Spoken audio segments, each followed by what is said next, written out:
Hello and welcome to another episode of Behind the Barricade. I'm your host, Rodney Harris, joined by my co-host, Chris DeCarlos and Mark Ray. Chris, how are you, buddy? I'm good, dude. What's up? Not much, man. Not much. Just trying to live the dream. You know how it is. Mark, what's going on, man? Same old, brother. Can't complain. All right, guys. Listen, I got something to add to the Royal Rumble before we get started real quick. Sure. Okay. There were 13 women in the Royal Rumble that either retired or did not work for the company. That's almost half. Yeah. That's sad. That's a ridiculous number. 13. And keep in mind, they asked 3 back that they got rid of, Nia Jax and the Iconics, that said no. So it could have been 16. Yeah. To think about that. The nerve of you to fire these ladies and to ask them to come back just for one night to make a quick buck. Just because you don't want, well, number one, you don't trust the women that you have in your company currently. That's all that is. You don't trust them. Yeah. You have the women, you just don't trust them. Let's just put it that way. That's sad. It's really sad, and I didn't really think about it until I got off the high of dealing with the Royal Rumble, and then you really sit down and really look at it. Yeah. It almost half, dude. That's a sad state of affairs. That's a tough situation to swallow. What does that say to all those females down in NXT? We don't trust you. Especially the ones that we know could be moved up. The Io Shirai's, the Raquel Gonzalez's, Dakota Kai. What does that say to them about their future there? Mitch, it's supposed to be on Sci-Fi tonight. Yep. The Olympics is taking over USA Network. So, Mitch, turn to Sci-Fi. So you gotta pay attention. At this point, I think the ladies down in NXT, I wouldn't be surprised if they did a organized walkout. Because at this point, where do you go? You're chasing this WrestleMania dream, and what are you gonna get out of it? Nothing. Maybe you'll make it to the main event of WrestleMania. Maybe you'll be on a pre-show. Come on, that's what you're shooting for. I thought you were in the business of becoming a star. Now, I mean, listen, I don't want to get into the whole, Andrew show, but I mean, look what you have going against Roman Reigns. You got fucking Goldberg again. Yeah. So what is that saying to the talent that's up there now? What is that saying to Big E? What is that saying to all these dudes? Well, Big E's situation, I think on Thursday, Andrew will get into it because we got a little bit more information about it, and it's very, very sad that you keep doing this. Is actually very frustrated with his situation right now, and I don't blame him. Why wouldn't I be frustrated? 10. There should be at least 10 dudes there that are frustrated. more than 10. At this point, this guy, like guys like Ricochet, been walking around in that company just taking whatever they gave me because I'm stuck in a contract and I don't want to disobey my contract, but I also don't want to speak out and ruin my career with them. But, it's a sad state of affairs, bro. And when I saw that old fuck walk out with his dumb music, and I'm like, you gotta be fucking kidding me now. And I understand it's Saudi, and some guys may be put off by going there. But is this dude the last of his contracted matches? I believe he has another year. He still has more shit to do? I believe he does. Jesus Christ. Maybe 3 more Saudi events, because they're going to be in Saudi for the next 10 years. No, I'm not talking about the Saudi events. I'm talking about Goldberg. Oh, well, yeah, Goldberg itself, I think he's really designated as a Saudi guy. And is this the last match, though, he's contracted for? I believe so. But, I think he's going to be in Saudi the next couple of years going forward, just in Saudi. I don't see him doing anything else anywhere else at this point. It's ridiculous now. It's absolutely ridiculous. I feel like he's had more appearances at WWE television than he did WCW. They've taken Old Timers Day to a new meaning. Okay, look, he's not going to win. Well, of course, we know that. He's just an attraction. He's going to go there to please the Saudi prince and he's going to move on. That's all it is. They just keep bringing him back for these one-off events. Yeah, that's it. There's nothing more to it. But we got some good stuff to talk about, right? At least we got a solid feud to talk about that actually developed really, really I won't say in a weird way, but in a way in which we all thought it was supposed to kind of show us a little bit more at times. We gave it a fair chance of letting it marinate, but we were nitpicking a little bit. We wanted to see a little bit more of, a little bit less talking, a little bit more action. A lot of promos getting cut, a lot of name dropping, there was a lot of talking in this. But when you got two guys that can talk really well, you kind of don't mind. But finally, we watch them get it on. And we're talking about CM Punk and MJF. Tremendous match in the middle of Chicago. You couldn't ask for a better place, right? CM Punk was really a focal point to, I think, in the backstage area at really making this be known that I need to do a feud with this kid because I think this kid can take it to the next level. I don't know if this might be the feud that keeps MJF here, but hey, kudos to them if they feel that he did enough to see him as a champion one day here in AEW. But I'm starting to think that CM Punk is the testing ground now for if you championship material. Can you hang with the great CM Punk? MJF did more than hang with him throughout this whole time. He almost carried him in a lot of ways. So I have to give credit to MJF in many, many ways. He showed a different side of his heel character, different faces of it, being at home, how he's embraced the hometown crowd. Me and Chris were there to see that.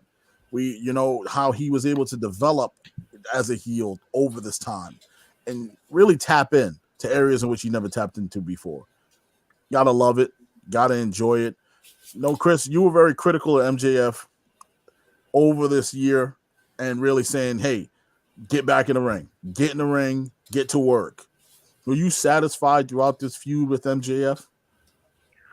I was satisfied with the conclusion, yeah. That he was actually, showing his chops in the ring. That's what he was missing. And I wasn't the only one asking for it either. Nope. And even Tony Khan came out and said that was his best match in the AEW.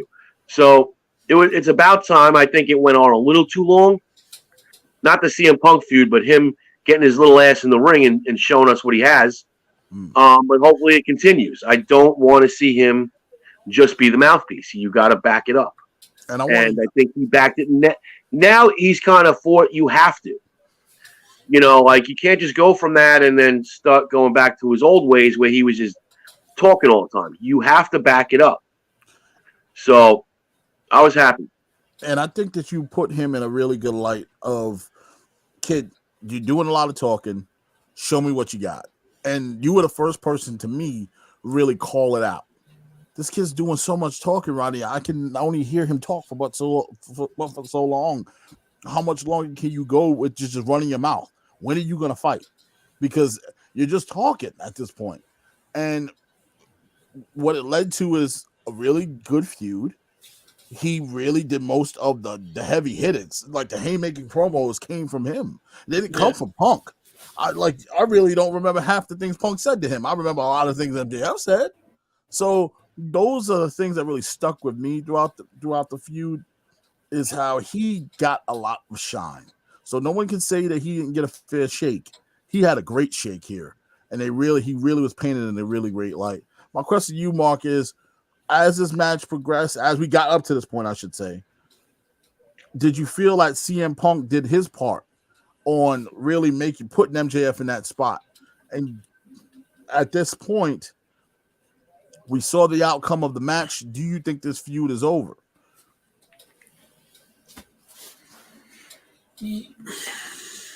As far as the feud goes, yeah. I think the feud is pretty much done with. I don't really think that there's really much more that's going to carry on as far as CM Punk and MJF goes, because really, what unless AEW decides to obviously do something stupid like they usually seem to do and have them go for a rematch like they did with Danielson and Hangman. But as far as CM Punk carrying MJF. Yeah, I mean he gave MJF behind the scenes. He gave MJF a lot of credit for his work on the mic and his promo work, and he talked the kid up a lot. And he said that the kid's got really good mic skills, and he's a very underrated wrestler when it comes to AEW, because AEW wasn't really putting him in the limelight. For the longest time they weren't really giving him that push that he needed, just to get him the level of shine that he needed to get him there. And I strongly do think that MJF is championship material. I think he will be a champion one day, and I would love to see it very soon. Because where the hell has Hangman been? Where's Hangman been? I haven't seen Hangman defend that title once since he's gotten it. Well, he's got 2 title defenses. Yeah, but 2. And the second Danielson match was better than the first. This is what makes it really tough about him not being able to defend, because they only have a certain amount of big events a year. So we're so all stuck in the mode of championship title defenses every month, right?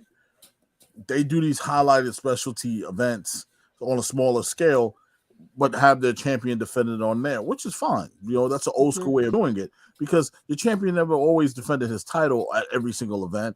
And there was only really 4 to 3 big shows a year. The cool thing is they had specialty events like a Saturday night main event or a specialty pop-up event when they were in a big city. That's where you got to see your big title defenses. So I do applaud them for taking it slow in that rate of not being able to overexpose Hangman Adam Page. But I would like to see Adam Page get in the ring a little bit more, and not really the title defenses, but just to keep limber and keep loosening up. I want him featured. He's like locked into this feud with Lance Archer. Let's see where it goes. But I want to see him limber up a little bit and get out there and wrestle, like harness some skills. Yeah. Well, that's that too. MJF though, he was pushed to the forefront for the past year, the pinnacle. The problem with him was they didn't book him to wrestle. They booked him to be a mouthpiece, and that's what we were asking for. But as far as him being in the forefront, he was up on the forefront. Now, if they run this back to somehow have an angle regarding Wardlow, that's possible. The way the match they could do that. As far as CM Punk goes, yeah, he did his job putting him over. He did a tremendous job putting him over. So kudos to CM Punk, because a lot of the older dudes won't do that, and he really, he was invested in putting the kid over, and mission accomplished. Yeah, I would agree. I think CM Punk has done a tremendous job since he got here with putting people over, and what we saw started with Darby Allin, and we said, "Oh, he got big bury Darby." No, he didn't bury Darby. He actually put him over because Darby was in a ring with a level of somebody, a god level like CM Punk. It's hard to take on a god, and Darby Allin had the chance to do it. He's the epitome of a wrestling god, if you really think about it. How over he is, how loved he is in business. That's a wrestling god. And for Darby Allin to get the opportunity, for MJF to get this opportunity, that goes a long way. It goes a really, really long way. Now, do I think it's time for Punk to dial it back and not be focused or featured on every single show?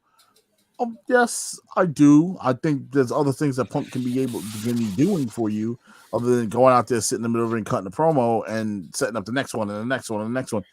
I don't want it to become that setup train for everybody. That he becomes the Dolph Ziggler of everyone. He does the first feud everybody gets when they get called up. No.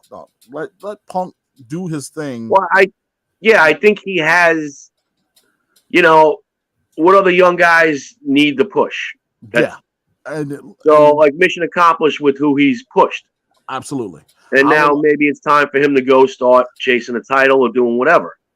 I would like to see a feud with him and Jungle Boy. I think that would be something that we really get to see what Jungle Boy got. Somebody that's going to bring it to him right on a silver platter, not going to hold it back, and really probably light a fire under his ass to step away from what he's doing, get out that tag team. I honestly, you know what, feud, because we'll get into it in a few minutes. I want to see him, go to the Adam Coles at this point. Because if you saw Rampage on Friday, the Adam Cole we love is back, according to Adam Cole. I don't know if you saw his promo after his match. Mark sent it to me. He goes, Roddy, he was listening everything that we said. He literally was talking to us. He mentioned a few dudes, but that's the Adam Cole we know and love. So I would like to see him go against that type. I don't, Jungle Boy. I don't see where they mesh going with each other at this point. Him and Punk. I just it doesn't seem to me like it's a good. It would have to be something of Punk screwed him or he screwed Punk. Yeah, it's got to be something, and they're so over with the crowd. I don't know if that makes sense right now. But Adam Cole, someone like that. I think for rolling around purposes, as wrestling goes on, like pro wrestling skill sets and what they can do in the ring, I think it'll be phenomenal. And it's gonna put asses in seats. Let's be real. If Adam Cole faces CM Punk, forget about it. Sign me up, shut up, and take my money. Like that's what we talk about viewing it. What you will pay for. That's what I would pay for. I'll pay good money to see that. Or like with piggybacking on what Danielson's trying to do with Moxley, I'll sign up for either one of those matches too. CM Punk versus Danielson or Moxley. I want to, I'd like to see that. That would fit. I think Punk and Danielson can really work that technical side and show this is what wrestling was when we were in ROH together. This is what you guys haven't seen in a very, very long time. And we got the indie guys, right? Shout out to Brian Danielson. He just got inducted into the ROH Hall of Fame today. Shout out to him. Unbelievable. But well deserved. Well deserved. Put that brand on the map.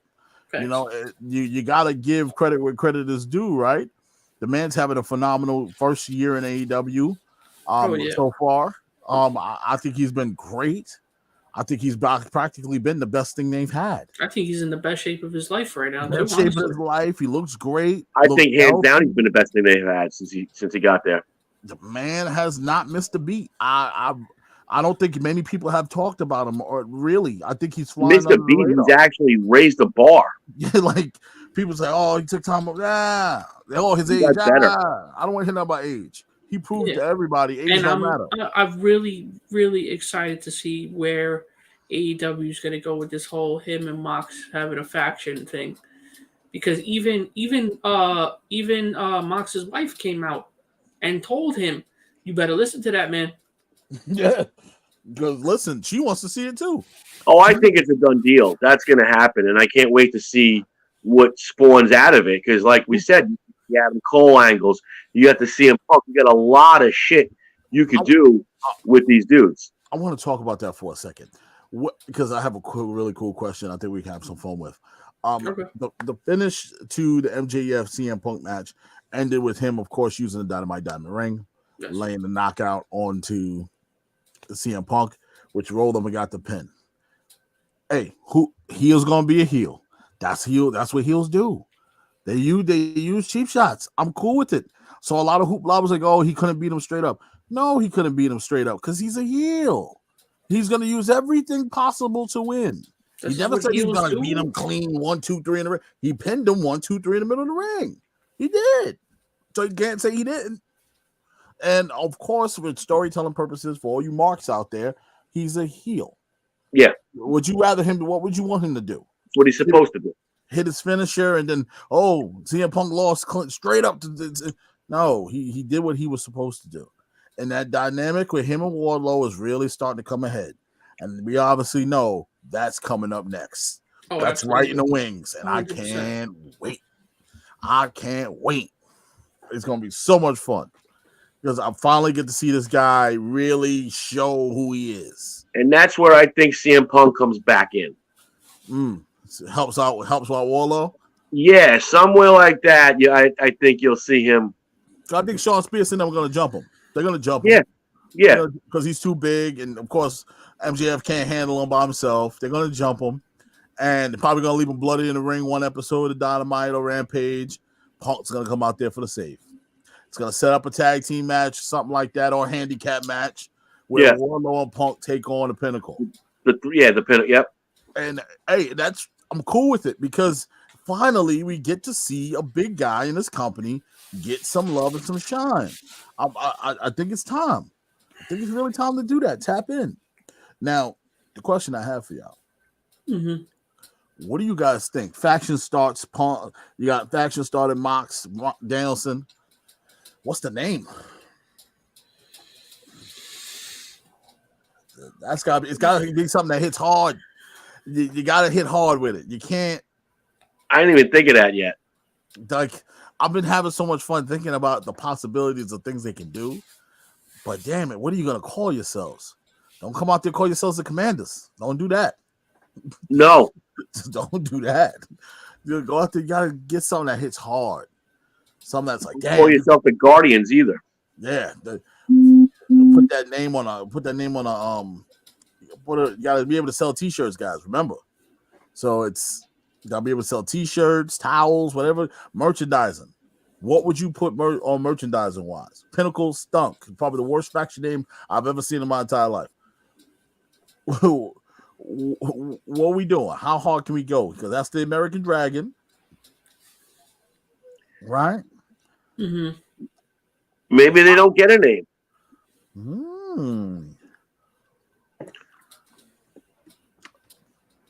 I would have said American Nightmare.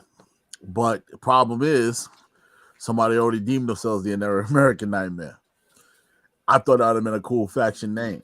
This is an American Dragon, and this guy, Moxley, is just a pure damn nightmare to deal with. I thought it would have been a cool little blend to it, but Cody kind of has the reins on that. Can't use it. They might not need one. Don't think they need one? Think they're both strong together enough where it's like, that's just Mox and Brian. Yeah, I think they're strong enough.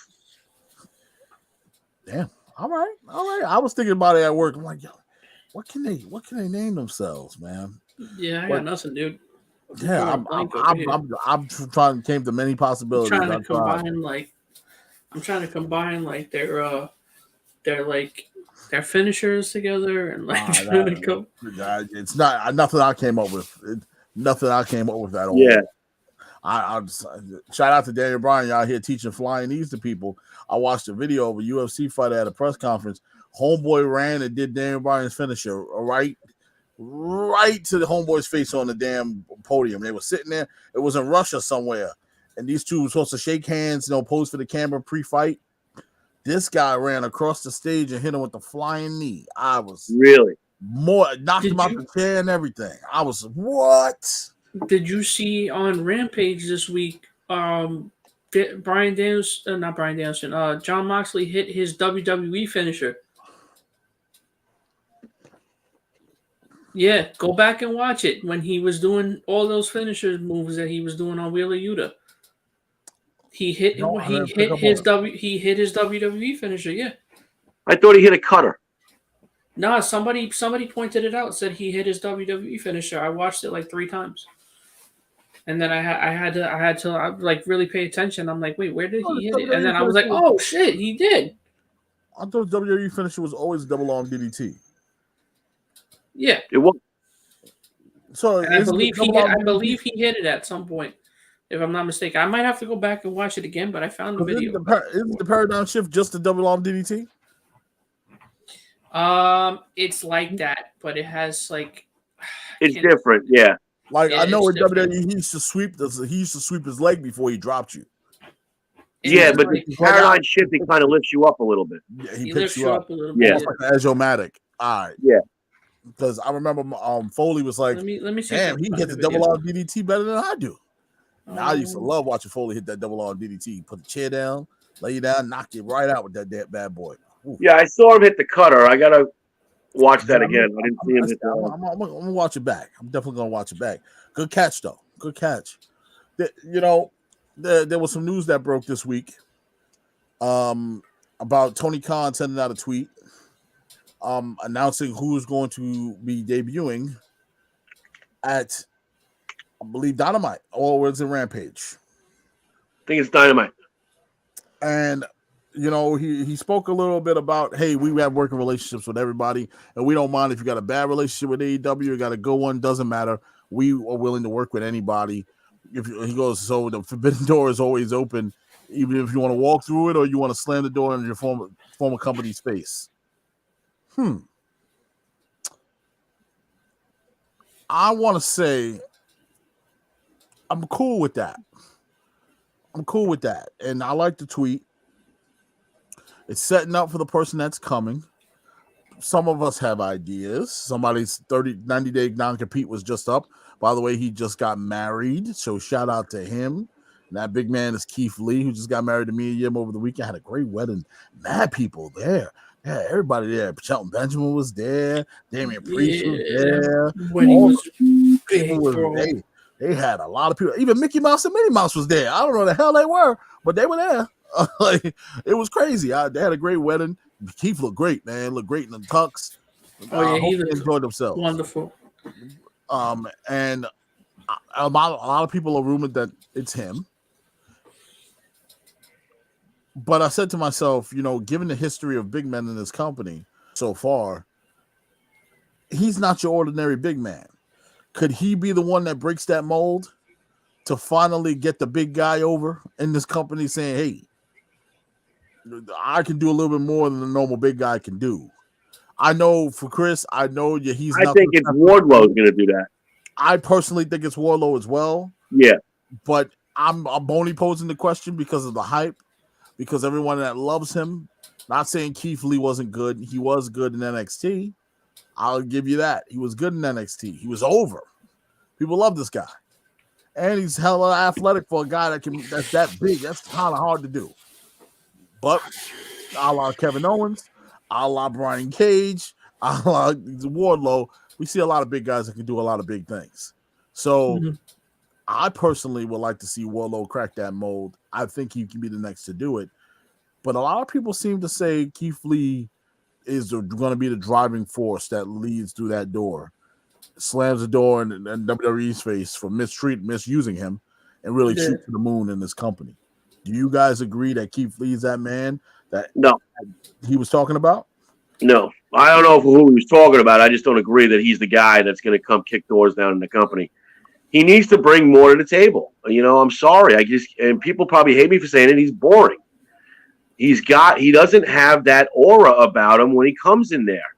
And he's just a big dude. Listen, he's very talented in the ring. I was the first to bring him up when he debuted with NXT. I was impressed with his ring skill, but I never saw an advancement of his personality or anything. Like Wardlow doesn't have to do much. He's got it. Like he's got the presence. He's got the aura.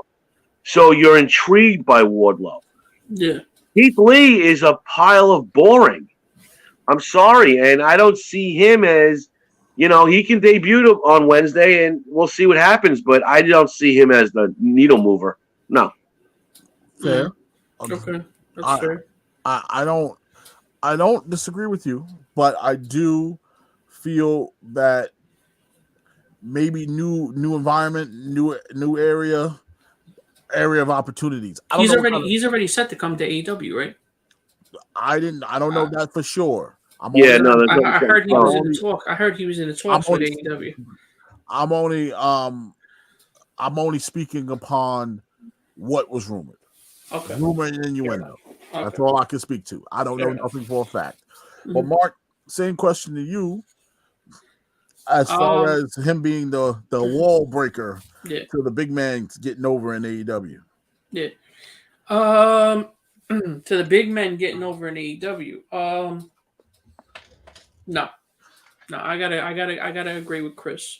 There's a few things that Chris said that I might not agree with, but everybody has their own opinion. But I What I do agree with that Chris said is I don't feel that he's going to break down that wall. If anybody's going to break down that wall as far as big men goes, it's going to be Wardlow. All right, and what don't you agree with as far as what he said? I don't agree with the fact that Keith Lee is boring. I never thought that Keith Lee was boring. I always enjoyed watching Keith Lee, but as I said, everybody has their own opinion. I'm not going to knock Chris for it. No, but what was exciting about Keith Lee that made you feel like he wasn't boring? His presence. To me, his presence is just. He used to when he was in NXT, the crowd used to pop hard for him. Especially when he had his old Limitless entrance, when he had that old bask in his glory entrance. I missed that, man, and I hate that they fucking took that away from him when he came up to the main roster, because it broke him. That was the one thing that broke him, because he made that entrance. That was him on that track. He made that entrance. That was his personal entrance that he made. The guy made his own entrance music. And after that, he just lost it. And I can't blame him for it. Yeah, okay. But he's got to be responsible for his own character. I mean, absolutely. he's cutting promos.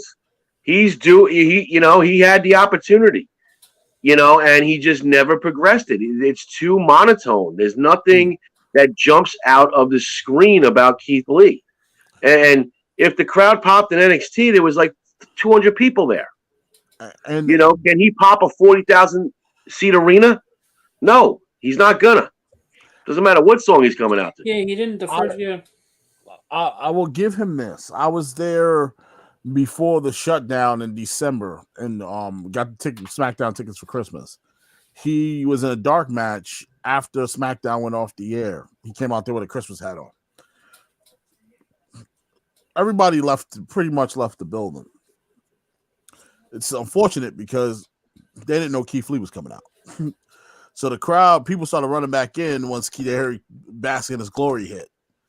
And he had fun with it. The crowd was feeling him. At the time, this was at his peak. He wasn't NXT champ just yet. He was peaking. He recently lost his NXT title. No, he wasn't NXT champion yet. He wasn't champion yet. And he was picking up steam. So clearly the people that stuck in the building are people that watch NXT. The people that went home are people either with kids or don't really care about a dark match after SmackDown just went off the air, and I watched the Revival and Otis and Tucker throw Christmas cookies at each other. But that's what we got that SmackDown. It was actually a damn shame that we had to sit through such a sham. But we did. And I was happy to get what I got at the end because it was a pretty damn good match. I forgot who was in it, but Keith Lee tore the house down. He was the highlight of the match. And I said, this might not be enough to get him over on the main roster, but this is a good way to keep starting him, keep putting him out here in these dark matches so people know who he is. But you got to get him on TV at some point in a bigger stage, in a major city, to really feel this is New York, but you put him in a dark match. You should have put him in some type of singles match on SmackDown to see if the New York crowd would react to him, because we'll tell you the truth. Chicago would tell you the truth. New York would tell you the truth. There's a couple of cities that will tell you the God's honest truth about a person, if we like him or not. Yeah. So I have to give credit where credit is due. He did come out there, put himself over from the work he did in NXT. But when it started, once he lost the NXT championship, and it started to dwindle as if it started to go downhill as it went closer to the main roster. And once he got to the main roster, it just all fell apart. And Chris is not wrong about him being boring as far as the main roster run goes. To me, it never really got started. No. He had that moment. I said this for a long time. He should be repackaged as a heel. Yeah, he put some stank on him. Give him some aggression when he comes out there. Like when he's doing promos, make him angry. and it would serve him a lot better than just being this nice guy Keith Lee coming out there, because just the name, it's very mundane. Keith Lee, I mean, bask in my glory. It's just, come on. He's and his in-ring capabilities are phenomenal. Make him a heel. Heel turns do a lot for character building in wrestling. And Shawn Michaels, look what it did for Shawn Michaels. Shawn Michaels was the pretty boy partner in a tag team. He turns heel. The rest is history. So a heel turn for Keith Lee, if they package him that way, we'll see. I think that would be a better presentation of Keith Lee. He needs some step. We talked about him going with MVP, right? Rodney joining the Hurt Business would have been great for him. Oh, I think he'll still be in the WWE if he did. Well, look what it did for Bobby Lashley. Bobby Lashley was fucking boring. And look at what Bobby got. Bobby got a mouthpiece, but he didn't need one. Just because just because I'm saying someone's boring, it doesn't mean I think they suck. It's just you're boring. I wanted you. And I've said the same things about Hangman lately. He's boring me too. He's not exactly screaming, and I said he should get the title, but he's not exactly screaming AEW champion. And the crazy shit is, Paul Heyman just recently came out and talked about how he was the one to bring MVP into WWE. And I thank that man so much, because MVP was the best thing to happen to Bobby Lashley. MVP was the best thing. And look what Paul Heyman has done for Roman Reigns, for Christ's sakes. They turned Roman Reigns heel. And he put Roman on the map. But he didn't put him on the map. He just, Roman was good to begin with. Roman was put him on the map he put him on a map as a believable heel. Yeah, exactly. Okay, That's the point I was trying to make. Yeah, like Roman without Heyman as a heel. But look what it's done for him. But look what it's done for him. So I think the heel turn is, a lot of these guys have to turn heel, and it's a lot more interesting. Mm-hmm. It does become interesting when somebody that was always face becomes a heel.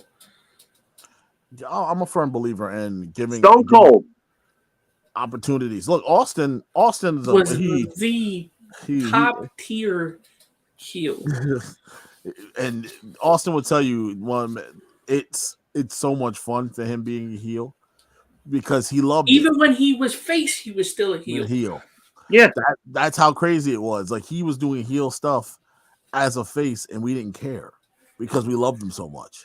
Yeah, it's like he was that damn good. Eddie Guerrero too, and Eddie, same thing. Someone in Austin, was he the greatest in-ring performer? No, but Austin can sell. Austin can sell his ass off, and he also can take a beating. And he'll give it right back. He was a brawler. So Brawler's going to get his ass kicked a little bit, and he's going to be able to give it right back to you. And he was entertaining, compelling. Absolutely.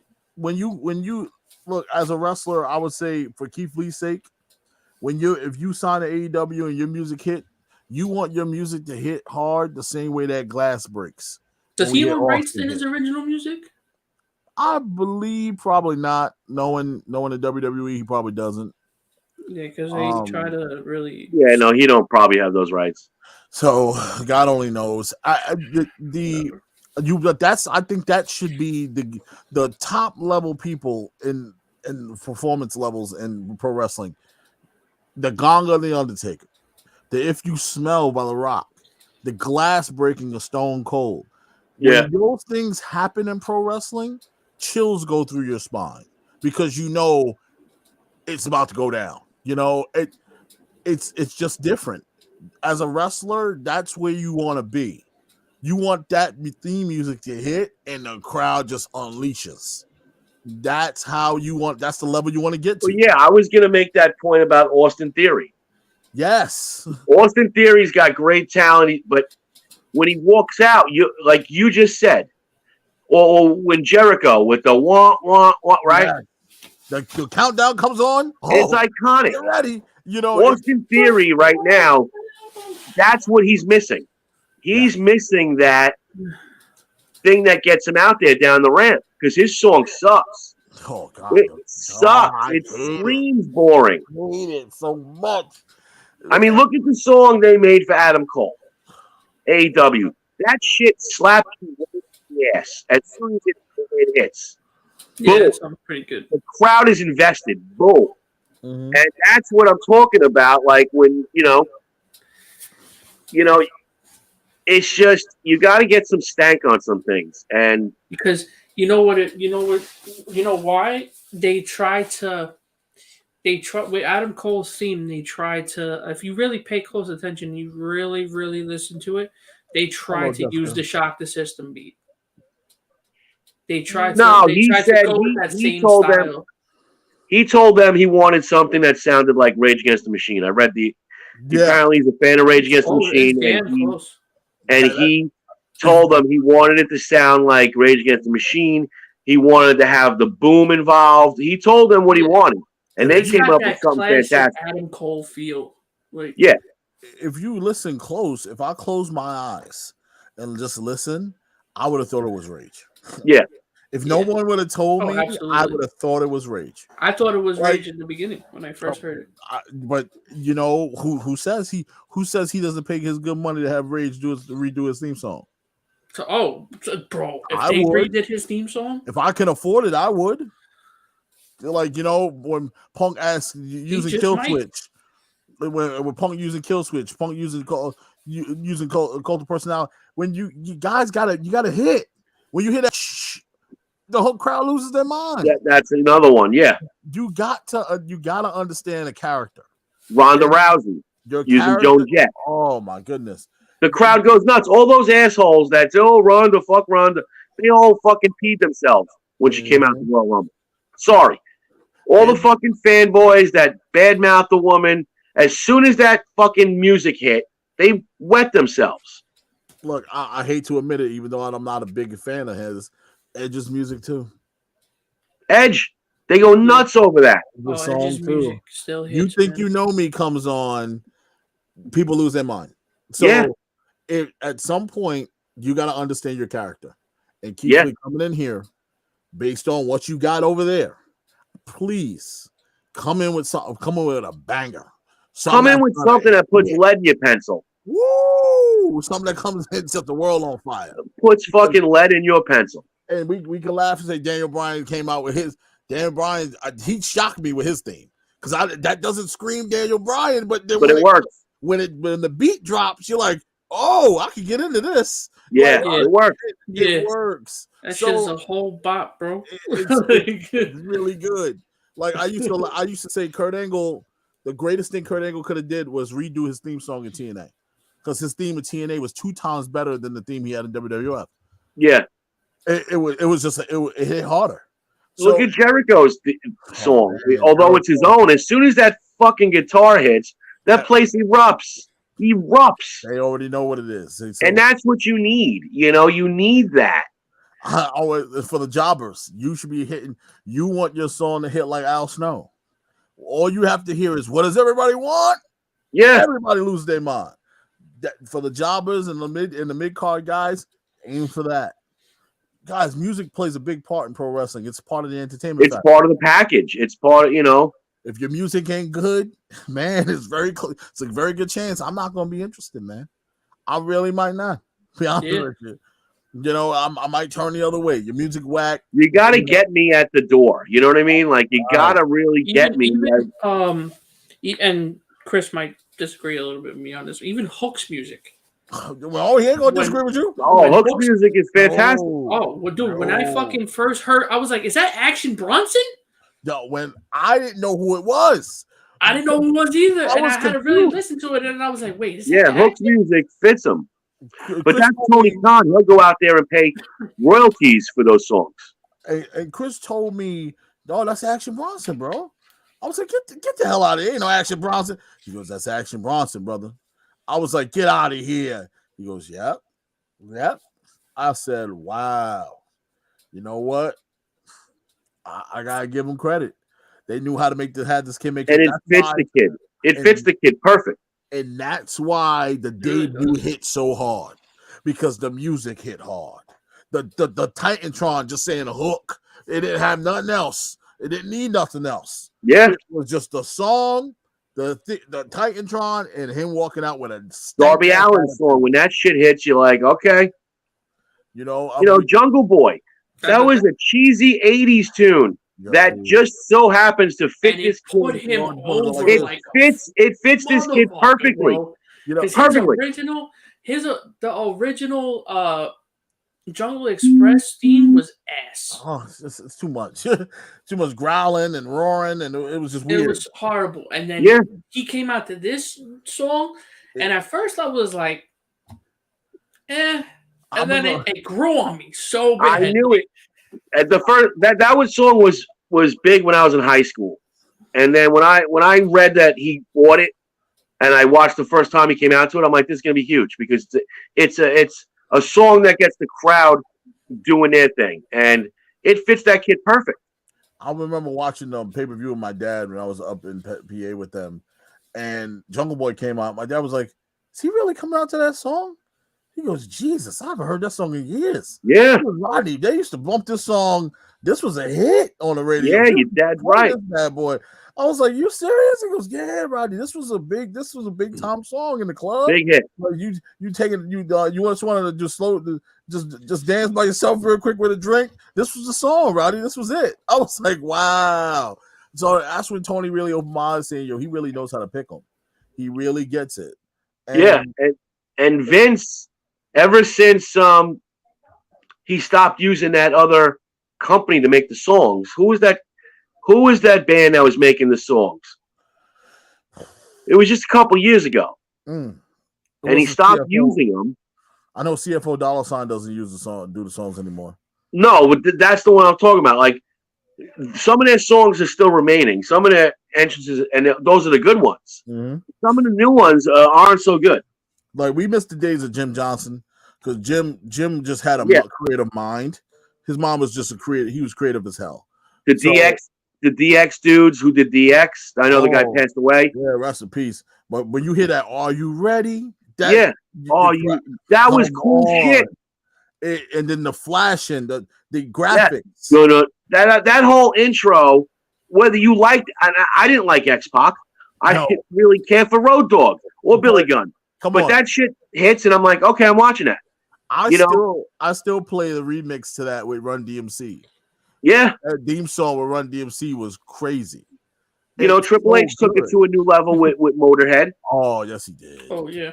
But that's what you're talking about. Like, that's what WWE's missing on a lot of their new guys. And, like I said, hopefully Keith Lee, if it is him, he gets packaged like that. I say for WWE's sake, your next big star, your next big young star, like a Braun Breaker, needs to have an artist do his music, an actual artist, yeah. That you pay, and you got. I like the siren that starts him off. Yeah, but keep the siren. Oh no, keep the siren, but come up with. Get somebody to do something over a beat to that. Look at Aleister Black's song. That thing was fucking nuts. Oh my goodness gracious! When that band played that live at the Barclays Center, damn. Damn. His song was nuts. There's other people out there with great themes. I always love Marty Scurll's theme. I thought the whoop whoop was fantastic. Shawn Michaels' theme. Shawn.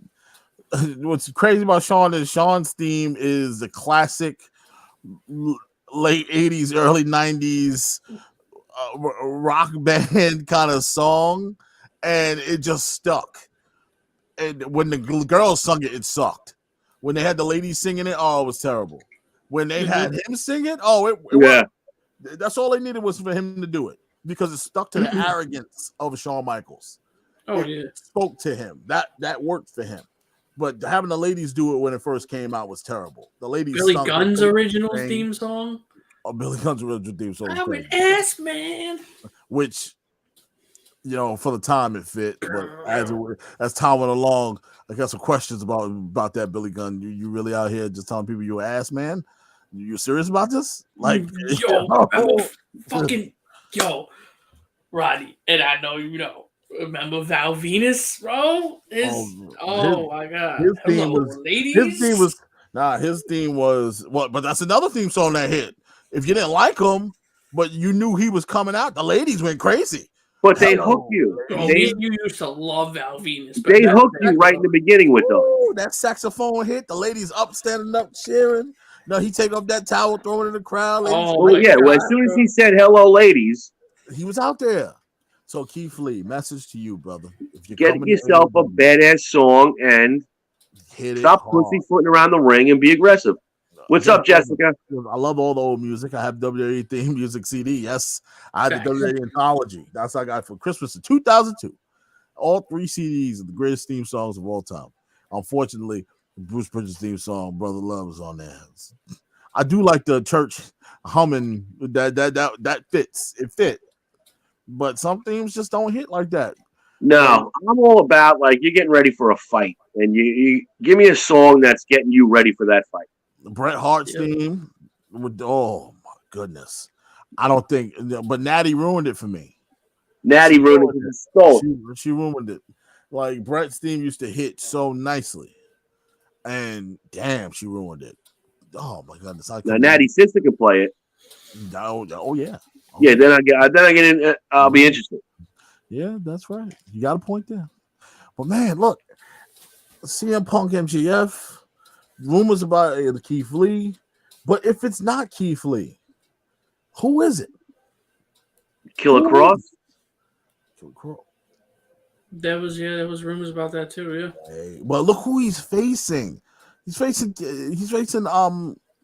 what's his name from Private Party? Isaiah Cassidy? Yeah, Isaiah Cassidy. We really gonna put Keith Lee up against Isaiah Cassidy? It don't make no sense. Yeah. That's what I mean. Johnny Gargano makes sense, but he said he's not that baby. You know, he didn't have the baby yet. Yeah, he about to have that baby real soon. He wants to take some time. You know, I don't think. Unless he got the okay, and Candace like you're missing it too much. Go back. Unless he got the okay and they gave him the honey schedule. Yeah, you know. What if Killer Cross comes to AEW and joins the House of Black? Look, there's only certain factions, Mark, that I'll approve of, okay? You can't just drop that on me. Don't do that to me, okay? You know you like the idea. Dude, there's certain factions that I will approve of. But you just can't do that. You just can't throw that together. That's too much. You're trying to have me have a heart attack out. Don't do that. Don't do that. Why are you gonna do that? Why are you gonna do that? It was fire. Like, it's crazy, man. Don't do that. Oh my goodness. Maybe not right away. Damn, how good that would be. Him playing the character that he was in NXT, that dark, angry, aggressive, beat the holy hell out of you. Oh my goodness. I still can't believe they dropped. Talk about dropping a ball. Oh, they fucked that up. I can't believe you let that man walk right through your. He walked right through their hands. Right through their hands. You had possibly one of the greatest of all time in entertainment. Why possibly? In your hands. It was gold mine. Gold mine. He could have made a humongous run. You talk about a guy that could have won the Royal Rumble. You know, you talk about a guy that could have shot things, top people to the moon. Like we called it. He had everything. He had the intro. He had the girl. He had the manager. He had the look. The new dark character. The new dark guy. You know, we don't got Bray Wyatt no more. Undertaker's old. He hearkened Sometimes he harkened back to Stone Cold when he was rolling up in that fucking in that hot car he had in the back, the Challenger. You know, like he had it, and they fucked it. It's the voice, everything about him. I always been a big fan of his since Impact, man, and I don't want to see him go back to a lower level of Impact like that. He's going to do a lot of indie shows. Actually, Scarlett's are back in the ring this weekend, I believe, in a show in New Jersey. So yeah. They'll be working over there, and that should be fun. Because she didn't have the the 90 days. Yeah, she didn't have any of that. He had the 90 days, obviously. Well, was it 30? If he was still working off that NXT contract, it was 30. So it might even be up by now. Who knows? It could be him. But I don't know, man. I don't. Everyone's point. You know what? Everyone said Keith Lee is because it just expired, that 90-day non-compete. So who knows? You know, who knows when it is, what it is. But I'll tell you this: here's an opportunity for AEW. It's exciting to see them get new stars sometimes, and it's exciting to see them sign all these people. But once again, me and you are of the belief that the more the merrier. But let's kind of figure some things out. Let's get some things straight. Who's on top level talent level? Who's on mid card level? Let's keep these guys where they need to be, and let's not try to force anything. Let's not shoot people to the moon right when they get there. Let's stop doing that. Let's start to build a little bit here. You know, Keith Lee, is he worthy of going right to the main title? Going right after Hangman Page as soon as he comes in? No. I don't think he's ready for that. So, but if Karrion Kross is, Karrion Kross is. You know, he is. He talking about him joining House of Black. Good Lord, have mercy, please. You see that happen? I don't know what I'll do, because I think that, well, first of all, the big man, maybe him and the big man can put pants on together. Because if I had to watch that man go out there with them tights anymore, I'm gonna lose my mind. Well, Karrion Kross can pull off the tights. Yeah, because he actually goes to the gym. He pulls it off. Yeah, the other dude with the cottage cheese. This guy needs some pants. You're killing me. I'm back. But at the end of the day, AEW has struck again. Is this prisoner of the moment for Tony Khan? We won't know. We won't know until the person shows up, depending on who it is. We don't. It can literally be anybody. To be honest with you, that we're just speaking to the rumor, but it literally could be anyone. He sure likes throwing that forbidden door word around. Yeah, man. Why do you keep saying that? What's with you in the door? Like, dude, it's not forbidden if you're signing people. Yeah. He's making it sound like it's Mickey James in the Royal Rumble. Like, I'm bringing some. No, you're signing them, jackass. And we all know, like, from when Moxley debuted at the pay-per-view, and then they said he hasn't officially signed. We all know that was bullshit. He was signed. Yeah. So he loves this. Now I know where the Forbidden Door became a thing. It's from him. Mm-hmm. But with all that promoting, though, you need to produce. So if you're teasing something big, it better be big. It can't be big. You can't give me Big Show. You can't give me Christian Cage. No disrespect. You can't give me Mark Henry. No disrespect to those three guys. No. But, dude, you dropped the ball when you got us hyped up for a free agent. The hottest free agent on the market was Christian Cage. I almost fell out my chair. Yeah, you might as well have brought me Enzo Amore. It could be him. It could be Enzo. That'd be crazy, bro. That should be nuts, man. Enzo and Will Morrissey, bro? No, I don't want to see Enzo ever again. The last impression of Enzo I want is when I was with Rodney and he took a beat down at the Garden. That's hilarious. By the fucking Briscoes. They tore him up. They tore his ass up. Lumped him up. up. And what's his face there? What's his name? Bully Ray? No, what the hell is Morrissey's? What was his name in WWE? Oh, Big Cass. Big Cass? Mm-hmm. Yeah. Oh, more like Big Ass. He got his ass whooped. 7 foot tall. I wish I can watch. I gotta go back and find that G1. I gotta watch it over to see. If I watched it. It's great. I know you told me what the commentary was at the time. Like, they were confused because they didn't know. Yeah, they didn't know what the hell was going on. Like, where did these guys come from? Where did they come from? What the hell is this? So the Briscoes, first of all, you're gonna hit them from behind. You're out of your mind. They don't know who you are. Yeah. First of all, I don't think they were privy to the angle. No, they weren't. And they just started swinging. Listen, we know wrestling punches, but we know punches. They were laying them in. I saw Enzo get up. He had a lump over here. He was lumped because we watched it. We saw him on the big screen. Oh, he was lumped up. Whole half of his face red. Like they beat the Christmas out of him. And then I never understood why Bully came running down. I didn't get it. From what I read, he wasn't involved. He didn't know either. So he went to go save the boys. He went to come down because, from what I read, that he just heard that there was a brawl going on. They kept that such a tight-lipped secret that nobody knew that those two assholes would jump in the barricade. Oh my God! I was sitting there saying, I looked at you, you looked at me. We're like, yo, is that Antoine Big Cass? Yeah. I was like, your damn sure is. And he goes, Roddy, they getting their ass kicked. Oh, you see the Briscoes just stomping. I was thinking, Mark, no lie. Is there footage of that? There's got to be. Hey, maybe it's the Briscoes that debut tomorrow, Wednesday. Maybe we're selling it as one. Yeah, it's actually two. Sign me up for that because they were rumored to show up a month ago. But slam the door in a company's whole face. Put that as the last line. Sounds like this person got a vendetta. They got some.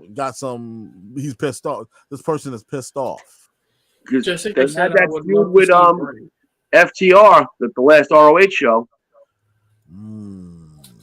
That's true. They've been cutting them great promos, by the way, from the barn. Yeah, I know we all would love to see Bray. He's shooting that movie though. I hope it comes out to be good. He was over there for a while in Hollywood, but it's a lot of possibilities, man. A lot of possibilities where they can go with this. But hey, if it's the Briscoes, Roddy's gonna mark out. Tessa Blanchard, because remember Tessa's into interracial wrestling. Yeah, interracial wrestling. You hear me? Intergender wrestling. Roddy, you're a fool. Interracial wrestling. I hope she's into interracial. Jesus, given the circumstance and everything she's been through. I'm sorry, Tessa. I didn't mean to say that. This Black History Oh Month, my God, Jesus Christ, Mark, why you gotta make it worse? Stop it. Just add his Black History Month too. Like Jesus. I'm sorry, Tess. I didn't mean that. You're into intergender wrestling. You don't mind putting your hands on a man and tossing him around a little bit. And listen, she can. I hate to say it like this, but she can wrestle her ass off when it comes to wrestling guys. She take a beating. She can take a beating. I watched that man. Oh my God! I watched Sammy Callahan beat the dog shit out of her. Like it was bad. Yeah, almost dislocate my shoulder in the process. So it was insane. He hit me with a door. He threw her through the door. The door hit me. I didn't even know they were shooting an angle. I was standing outside. I got hit by a door. Bang!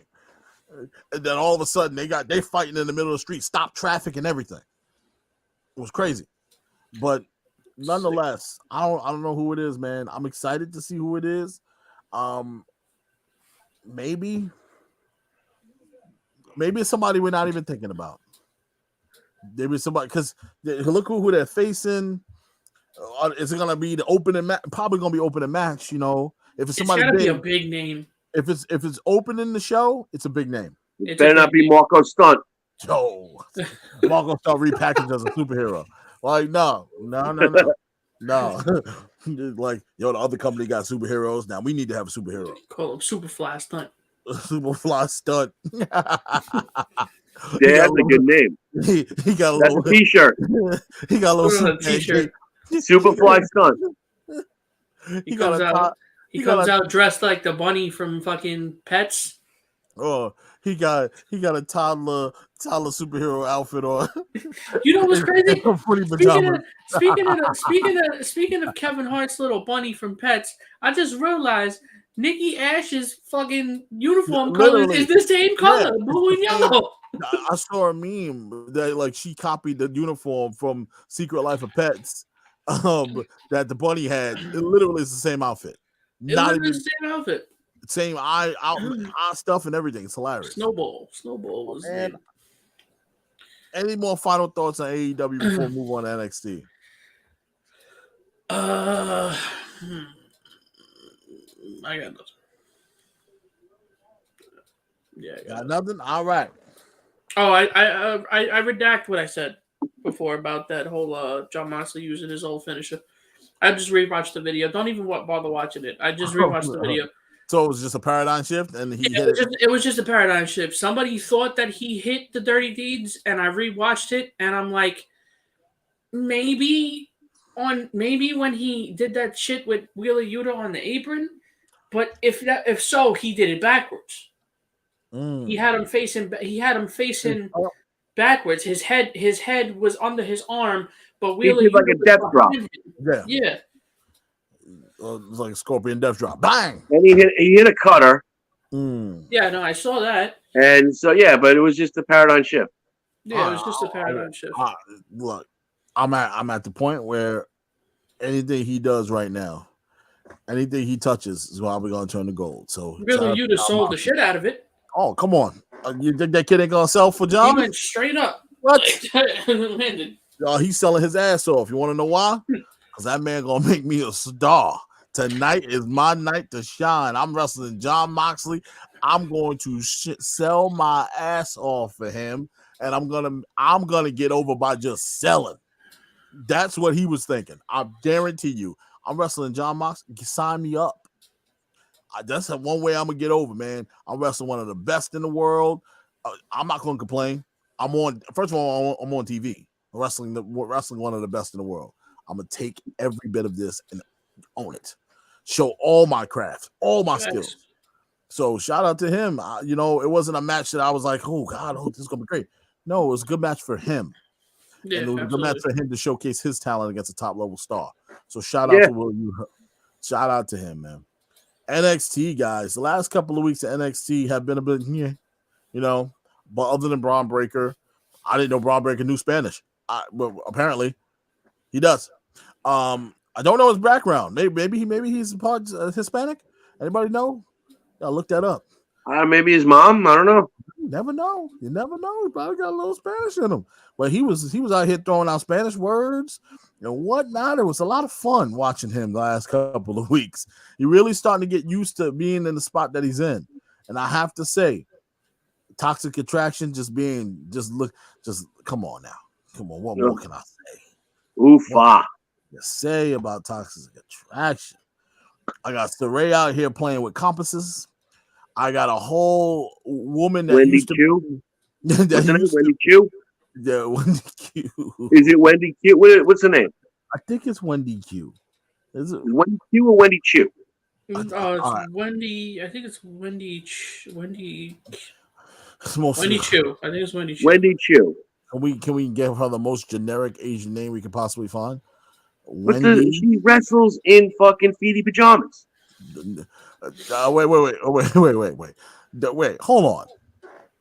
I'm confused, and I'm not meaning to get Asian people confused. So Ray is the one now that's dressing up, looking crazy, right? Or is it the other good lady that was the dark character that sat at the top? The other one. Okay, so she out here wearing footy pajamas. I'm telling you right now, that move to go to sleep when she puts her hands on her head and then jumps, got to be the funniest thing I've ever seen in pro wrestling. Oh yeah, fun. Yeah. So Ray is doing the I guess the it looks like She looks like friggin' Moaning Myrtle from Harry Potter. Harry Potter. I was just about to say she's pulling off the Asian Harry Potter gimmick, which is cool, I guess. But the other one, she's dressed for a sleepover. Expecto dim sum. A 5-year-old sleepover. I've never. I mean, come on. What are they thinking? Putting Wendy Chu in feety pajamas to wrestle? I don't know. It's outrageous. It's beyond outrageous. Terrible. I was sitting here saying, "Wait a minute, this girl really gonna do this move?" I'm stuck on the move. How she was able to pull off it's nap time elbow drop with her hand. It was crazy. I'm sorry. I was dumbfounded, and I love it. I don't know why, but it made me chuckle. I cracked up. Oh, I chuckled too because it was funny. But I mean, I this is what we got them doing. Like this is what we have become. This is what you become, and it's so sad, man. other than that, other than Carmelo Hayes, and can we continue to have Carmelo Hayes come out with different people every week? Because everybody he bring out just phenomenal. I'm with it. Just keep bringing special celebrity guests off of Instagram. Keep bringing them. That's good stuff. But when you got your champion out here really hitting hard, who's going to walk in to a really good feud with Santos Escobar here, I really think this is something that's gonna show us the wrestling skills of Braun Breaker. Tommaso Ciampa laid the groundwork. Now I think you're gonna get a little bit of a lucha style wrestler coming in here wrestling a powerhouse guy. Clash of styles a little bit, but it's gonna open up that Pandora's box a little bit. Let's see what this kid got. He's a champ now, but can he be versatile? Escobar could do it because remember that street fight he had with Karrion Kross? Oh yeah. That was hard hitting shit. I'm really focused in on Braun Breaker. I know Escobar can take the screws to him. I want to see how much Braun can give it right back. Are we gonna get this just straight powerhouse moves? I want to see you get loose a little bit. I want to see you roll around with this luchador a little bit. You know what I'm saying? Like, this guy ain't no regular guy that we just passed along. Escobar, former cruiserweight champ, wrestled Karrion Kross, like Chris said, had, to me, the best match he's ever had in NXT. Yeah, and took it to Karrion Kross, gave him the business. Yeah, it wasn't. He gave him the business. Oh, absolutely. I first thought that he got a little too much of the business on him. I was like, damn, that's supposed to be the top draw. What are we doing? This is weird. Why is he getting so much shine on him? Like, that's what I felt. But hey, look, at this point, Escobar has paid his dues. He's worked through all the ranks. He deserves a title shot. And Braun Breaker sitting right there for the pickings. Where do we see Braun Breaker performing against Escobar? Do you guys want to see a stip in this match? Maybe put it in a ladder match, or put it in something where the boy Del Fantasma can get involved a little bit, or you want to see it be straight up wrestling 1-on-1 singles? I could see a street fight because then it gives Escobar another element as to where he can, lay it in on the big guy. Okay. I think if it's so. I mean, Escobar's not like a tiny dude. So, no. I think sometimes in the ring, though, it could just be, I don't know, the power takes over. When you have a street fight or something, I think it gives him more opportunity to get his shots in. Oh yeah, weapons get involved, toys become available. He can really chop Braun down to size if he can get Del Fantasma involved. Mark, same question. What do you think? Is stipulation added to this match? Yeah, I'm gonna go with what Chris said. Something along those lines of like a street fight, or like maybe a no DQ match, or something along those lines. Definitely not a lights out match. Oh, please. I'm done. I'm done with lights out for a little while. Keep my lights on. Like, please. I don't need nothing out. No lights out. No almost lights out. Half lights out. I don't care. Stop giving me lights out match.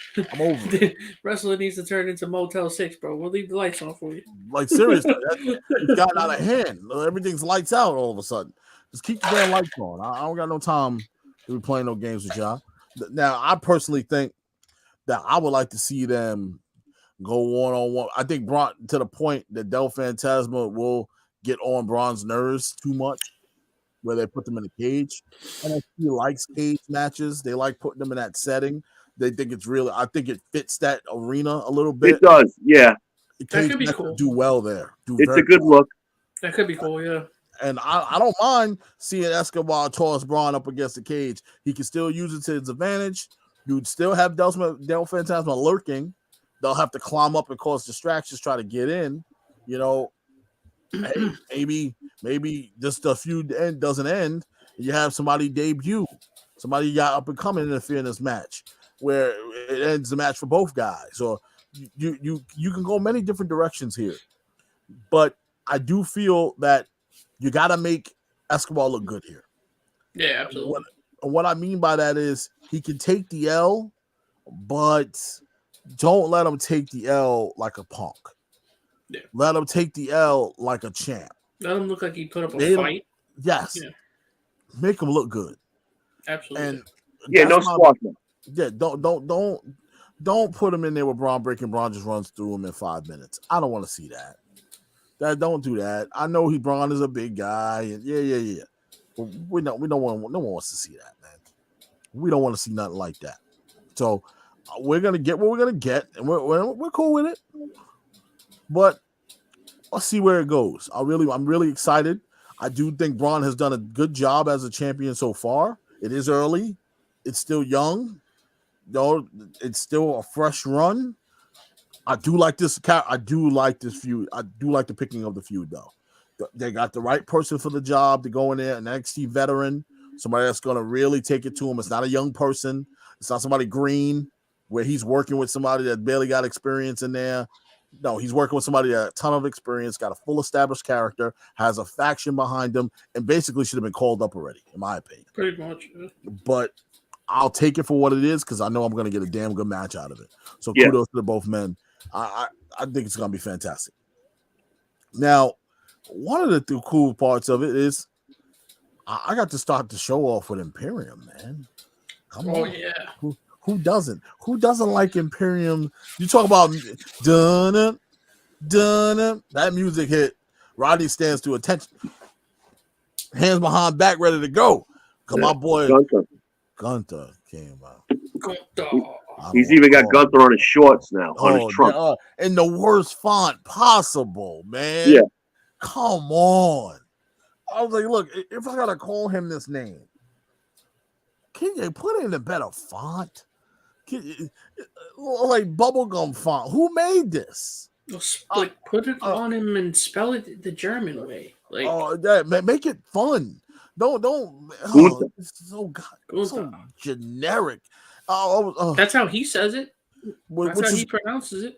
Which I'm trying to give it a chance. I'm trying to let him sell it. It sounds so much better when he says it in German. Think about it this way, guys. Don't let the WWE sell you on it. Let him sell it to you. Yeah. So as he keeps saying it the way he's saying it, I'm like, all right, maybe I can get behind this. Because it is it's just stupid. I'm like, why would you change his name? It still just bothers me. But nonetheless, he's still on television. That's what I care about. Yeah. At the end of the day, it doesn't change his moveset. It doesn't change who he is. He's still a guy that I know and love in the ring and still my favorite wrestler right now. This man, by far, got some of the most wicked chops I've ever seen in my entire life. Absolutely. I've never seen someone chop the way he can. And brother could say Ric Flair. Yeah, Rick had great chops. But this guy's chops are ridiculous. You ask Adam Cole, you ask anybody that's been. By the way, go ask Dragunov how his chops fit. Yeah. He'll tell you. Go ask Mustache Mountain how his chops feel. They'll tell you. Oh, yeah. They'll tell you. They hurt like hell.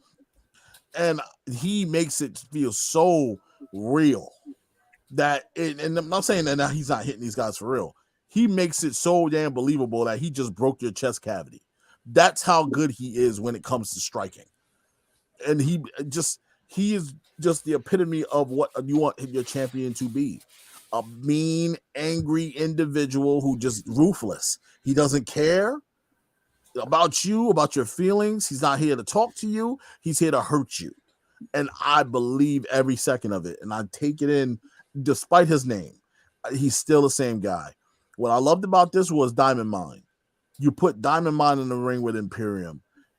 Granted, the outcome was what it was, but Diamond Mine, they really hold his own, didn't they, guys? Yeah. Definitely. I have to give Diamond Mine credit, right? Diamond Mine didn't look half bad. No. This with match that being said, they look good. Do you think that these brothers, not the brothers, you gotta love the brothers, they're growing on me, guys. They're growing on me a little bit too, actually. Yeah.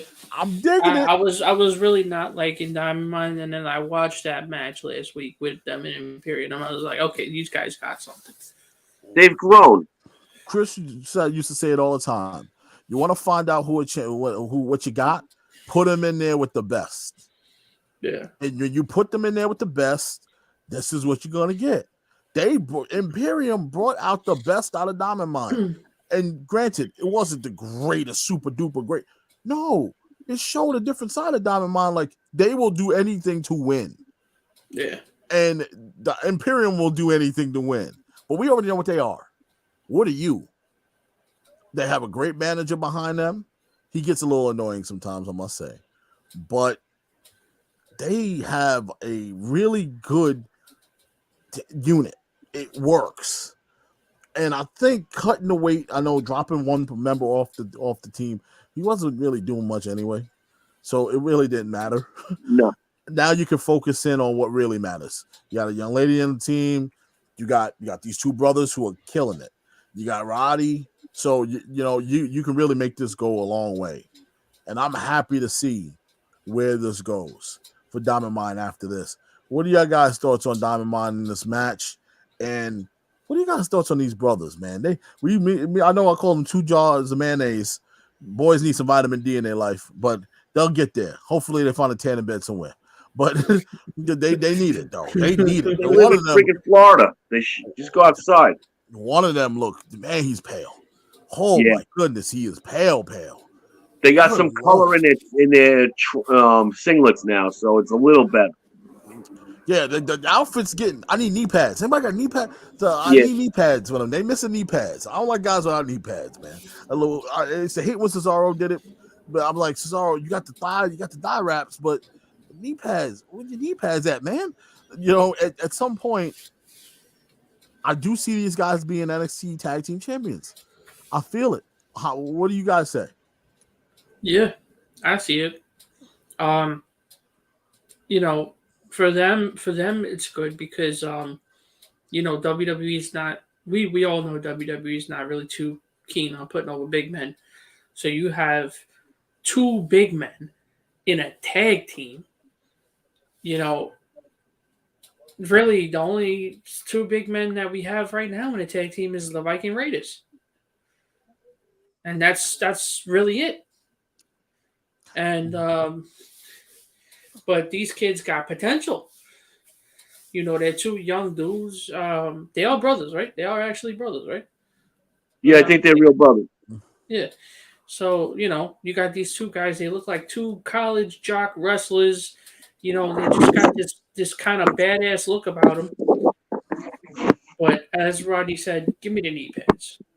Give me the knee pad. The knees white. The knees are white. Chris, what do you think about the brothers? Yeah, they're growing on me. Still, they're growing on me lately. Are they worth a little bit more time? I want your fair assessment, Chris, because you got a good eye for this. You always tell me, Rodney, I see something in these, and I'm like, Chris, I really don't see it. But you always tell me, nah, Rodney, give them a chance. Do you see something in these guys to say why I'm seeing it? Yeah, I do. I mean, obviously, I see more in Imperium. Oh, of course. Come on. I don't know what. I don't know what they're waiting for with that. Don't drop. Fabian Aichner could be a fucking single star up on the main roster right now. I don't know what the fuck they're missing on him. All 3 of them. All 3 of them. All 3 of them. Tag team, singles. All 3 of them can be stars. Yeah. They literally can be the male toxic attraction. Yeah. I mean, I don't know what they're missing the boat on that. But as far as Diamond Mine, yeah, they're definitely, they've grown. They, like I said, like they're doing the big guy tag team like we talked about a couple months ago. Like you got to, to harken back to the Road Warriors, the Demolition, dudes like that. Yeah. So yeah, you're I can see them being champs.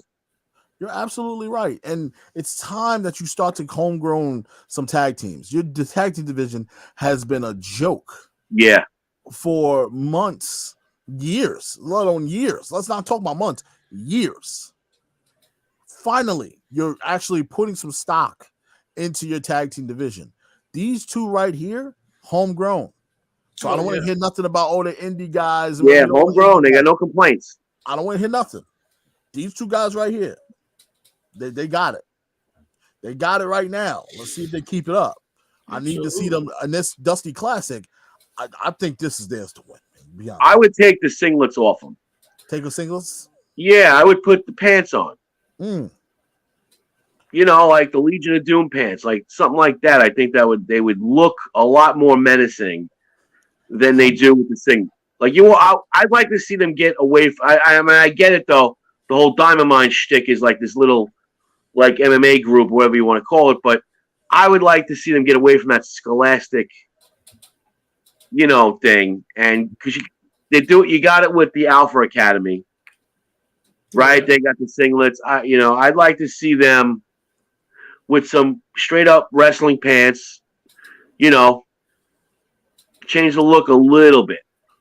I think if I'm them and you really want to run this faction well, I would personally call in a guy who understands amateur wrestling, understands MMA a little bit, call in somebody to help elevate this group. Because at this point, they can only go up. They've been doing decent. We first saw it and we were like, we kept seeing those advertisements for them, and it was kind of cheesy. Oh, it was very bad in the beginning. It was bad. And the logo was dope. We said the logo was fire. Diamond Mine in the beginning was bad. Would they have Tyler Rust? Yeah, it was right. That was terrible. Yeah, it was bad. It was all bad, and but then they started to really develop, figure out what they are. You add a female. That's great. She's a powerhouse female at that. So it's perfect. So she fits the Diamond Mine mold. You have a manager who can speak, who's annoying, but annoying in a good way, where it's like, damn it, he gets under my skin, but that's his job. So you have a veteran, Roddy, who not only can he teach these young kids, he can run this whole group by himself. And for the first time, you start to see Roddy, and I said, man, Roddy looks miserable. Remember, we kept saying that Roddy looks miserable. Roddy looks miserable. They gave him that cruiserweight title, and all of a sudden, Roddy didn't look miserable no more. Roddy started to look like Roddy again. So maybe he's starting to see something where he's taking a liking into this. And maybe those questions we had about him re-signing make more sense now. Maybe he's comfortable. And I'm not sitting here saying the guy's going to jump ship once his contract is up, he's going to run over there with his boys. Nobody's saying that. I'm a little shocked that he re-signed. Yeah. But maybe in his position, in his life, his age, what he maybe was told that was going to happen, because obviously he knows something we don't.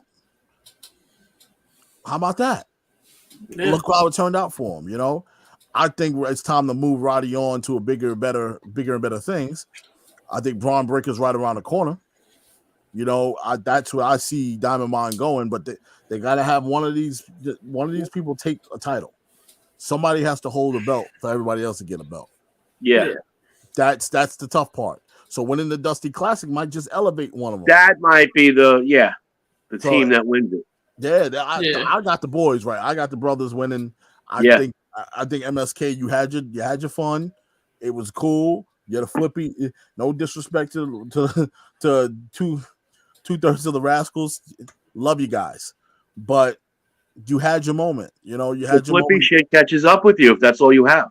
Yeah, it really does, man. And they were fun at first because I love them because of where they came from, and I'm happy to see them get their due. But damn it, here we go again. How much longer can you continue to do the same stuff without elevating? Look at the Usos. Look at the New Day. We talked about this. Those guys do flippy stuff too, but guess what? Every time they face each other, it's something new. Yeah. They never disappoint them. They never fail to entertain. Guys, you got to learn this while you're down there. You got to keep elevating. Keep doing something more because you're going to get boring after a while. This is the beauty about guys that don't do flippy stuff like Imperium, which Fabian Aiken can. Oh, he can. Fabian Aiken can do everything. But he chooses to pick his spots. He's a powerhouse. He can flip. The man is talented. He is a talented individual. What the hell Vince is waiting for? I don't get it. Oh, he dropping the ball. Yo, this kid got the look too. He got everything about him. Yeah. I think the whole group got look. The whole group got the look. The whole group got everything about him. Gunther should be facing Roman Reigns at WrestleMania right now. That's what I want. I want Imperium at WrestleMania. Let the crowd Imperium boo taking on the Bloodline. Yes, let them boo the roof off of the AT&T Stadium. Yeah, boo, boo, boo. Yeah, you can boo all you want, but I'm gonna chop your tribal chief's That chest would be off. huge. The stare down between those two, the chops, Superman punches, spears, the power bombs. That just, oh my goodness, Roman Reigns The for the tag first team match. it's a tag team match. Chris, don't start. The Usos take it on Imperium. Oh my We're God. sitting here. I you know, Knock your socks off tag team match. I could rewrite these shows in my sleep. And Chris, they tear the house down. yeah, They'll tear down AT&T Stadium. I swear. yeah. Like, so let's stop acting like this can't be done. Yeah. I love it. I think it's beautiful. I think it's a great opportunity, but I don't think Vince McMahon and the rest of the people see it that way. It's a shame. It really is a shame because there's opportunities, there's money to be made. I don't know what you guys don't see, but I watch wrestling straight up about what would I spend my money on. I'll spend my money on those two matches alone. Yeah, and then you got fucking now Becky Lynch doesn't have a WrestleMania opponent. Bring it, Mandy Rose. Hello. Like, talk about ding dong hello. I mean, right there. Bring her up. And got Toxic Attraction, swarm Becky. Well, Becky's a heel. I understand she's a heel. I get it. But let's see who's the best heel in the wrestling business. She's a bad heel. She sucks. It's not very good. It really she isn't. sucks as a heel. It's a try hard heel. She's trying too hard. It's very try hard. It's trying too hard, man. It's not natural. And I'd rather her go back to the Becky Lynch that everybody loved. Badass Becky. Badass Becky. No, Becky 316. Go back to that. We need to go back to that. Becky that was on ESPN commercials. The Becky Lynch that took the world by storm. That's the Becky Lynch that worked. That put her over the stratosphere. And if we tap into Mandy Rose, I think Mandy earned it. I think she revamped herself. She turned herself into a superstar. Yes. And everybody can say what they want. Oh, is that the same girl that was in? Oh, that's the same girl that was with Sonya Deville. And look what Sonya's doing, by the way. Kudos to her. Yeah. Look at her. Finally getting cleared to come and wrestle again and getting involved physically. And she bought her time. She said, I'll take this role you're giving me now, but when the time comes, I want to get back in there. She made a name for herself on a administrative role and now elevating it to a back in ring role. Mandy was people could say she was dead in the water. She was done. There was nowhere for her to go. She got down there and revamped, killed it.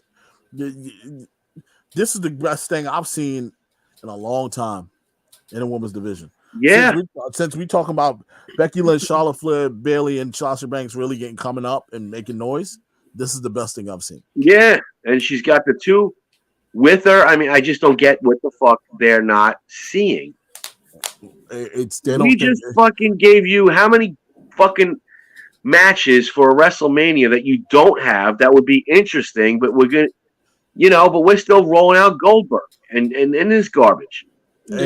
And look, if you don't believe that first of all, take our advice here as fans. If you don't believe they can go, or you feel like they're too green, or you feel like they won't sell tickets, put it on the marquee. You have time to change it. Put it on the marquee. See how we react to it. You're not even giving us the chance to react to it. No. You're just judging it before it even happens. Well, they're not even. I don't know what they're looking for. I thought you were looking for new stars. Now you have a bunch of them that can be. We've got Carmelo Hayes. Bring these dudes up. Bring these people up. By the way, Mandy Rose had no representation in the Royal Rumble. You fucked yourself with that. You could have. You want eyeballs on your show on Tuesday night. Your champion was there at the building. You didn't use him in the Royal Rumble. Let people see Braun Breaker. Mm-hmm. What was going on there, and this is why I really can't watch this shit, because you have the people there. What's so funny? There was a rumor came out said that Randy was supposed to come out when Shane came out, but they played Shane's music instead of Randy's. So they Randy fucked up. told him. Randy goes, "I'm not fucking walking out there. Here comes the money. You better trot your ass out there." Like, I'm not going out there. Like, I'm gonna just say, no, I'm not walking out to your theme song, buddy. That's not my song. Switch the numbers around, because there ain't no way I'm walking out to Here Comes the Money. No. I just don't get it. You have top talent. You do. That's, it's right at your fingertips, but you're not doing it. We're going to keep running back the same shit. Now, if this Ronda Rousey, Charlotte Flair turns into the three-way again, I mean, come on. Because it reeks of it. It reeks of it's going to turn into the three-way again. Yeah, probably. Please don't. I don't want to run that back. I've seen it already. I'm not trying to be mean to the ladies. I've seen it already, guys. I seen it. You guys made event of the WrestleMania. It was great. It was a great moment. I've seen it already. I'm sorry. That's not going to cut the mustard for me. I'm sorry. And Sasha Banks is going to be involved somewhere because her name was mentioned on Friday with a contract. So Charlotte Flair telling her to sign the contract, and then all of a sudden, Ronda Rousey comes out. So it's just old and predictable shit when you could have new recycled. It's really bad vicious cycle, and we're leaning on stars to sell money, to make money. I hate the recycled shit, bro. It's boring. But they have the tools to give you some new stuff, and they don't do it. Exactly, and they don't do it at all. Don't do it. Which drives me crazy because I hear these guys all the time make comments on podcasts, and they come out and write these articles, and they give sound bites and quotes. Either they're being misquoted talking about, we're really looking for younger talent, man. We want to get younger. We want to open the eyes of the next wrestling fan and the next generation. You can say all that all you want, but you're not really. You're not serious about it. You're not capitalizing. It feels me like they landed on some of them. Yeah. As much as I can't stand what they've done the past how many months, they've landed on some gems, right? You got Breaker, you got Hayes, you got Toxic Attraction, right? Then you have and there was some established people down there that you're still refusing to use. Raquel Gonzalez. So what are you fucking doing? I don't understand it. Like, you walked into some shit backwards. It works, and you're not going to bring them up. You're not even going to test the waters at the Royal Rumble. That's the greatest way to test to see if the fans are digging it, right? Have them debut at the Royal Rumble. Mm-hmm. And if the fans don't go nuts over them, no harm, no foul. You just send them back down on Tuesday. That's right. Absolutely. But they did none of it. Zero. See, and you can't tell me the system doesn't work, because Big E, you have all of the Shield. Like, you have the likes of some great superstars that came out of NXT system. Don't tell me it doesn't work to build stars. Roman Reigns was a homegrown guy.